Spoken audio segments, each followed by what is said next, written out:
গুন্ডিচা মন্দিরটি একটি মনোরম মন্দির যা পুরী শহরকে সমৃদ্ধ করে এবং এটি ভগবান জগন্নাথের উদ্যান হিসেবেও পরিচিত। মন্দিরটি চারিদিকের উদ্যান দ্বারা ঘেরা এবং মূল জগন্নাথের মন্দির পুরী মন্দির থেকে মাত্র 3 কিলোমিটার দূরে। গুন্ডিচা মন্দিরটি জগন্নাথের গার্ডেন হাউস বা বাগান বাড়ি নামেও পরিচিত। এই মন্দিরটি একটি সুন্দর উদ্যানের কেন্দ্রে দাঁড়িয়ে আছে। চারিদিকে যৌগিক দেয়াল রয়েছে।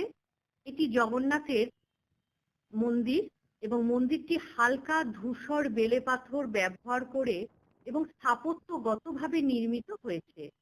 এটি দেউলা শৈলীতে আদর্শ কলিঙ্গ মন্দিরের স্থাপত্যের উদাহরণ।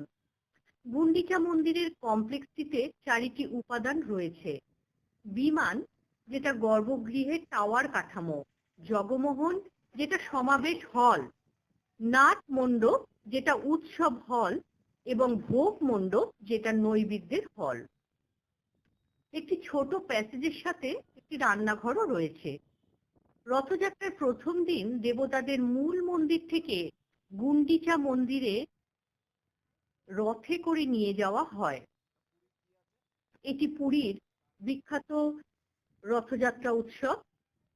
প্রচুর ভক্তের সমাগম হয়। 3টি দেবতাকে 3টি চমৎকার রথে পরিবহন করা হয়। রথযাত্রায় জড়িত 3টি রথ হলো নন্দীঘোষ, যেটাতে জগন্নাথ দেবকে পরিবহন করা হয়, এবং দ্বিতীয় হলো বলভদ্র বহনকারী তালধ্বজা নামে পরিচিত রথ, এবং তৃতীয় রথটি সুভদ্রাকে বহনকারী দর্পদলনা নামে অভিহিত। শোভাযাত্রাটি 3 কিলোমিটার দীর্ঘ পাড়া ডান্ডা, যেটা দীর্ঘ এভিনিউ এর নিচে অগ্রসর হয় এবং রাত পড়ার আগে গুন্ডিচা মন্দিরের গেটে পৌঁছে যায়। দেবদেবীরা প্রথম দিন রথে রইলেন এবং দ্বিতীয় দিন গুন্ডিচা মন্দিরে প্রবেশ করলেন।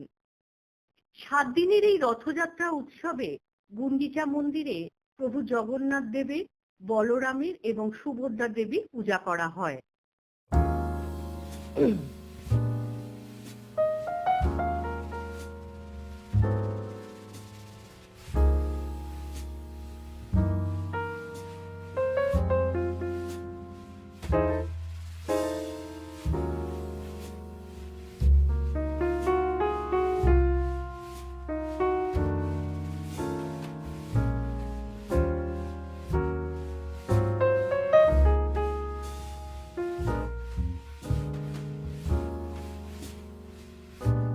স্বাদ আর সাধ্যের মধ্যে মনের মতো আবাসের সন্ধান পেতে আমাদের আবাসন সংবাদ চ্যানেলটি সাবস্ক্রাইব করে বেল আইকনটি টিপুন।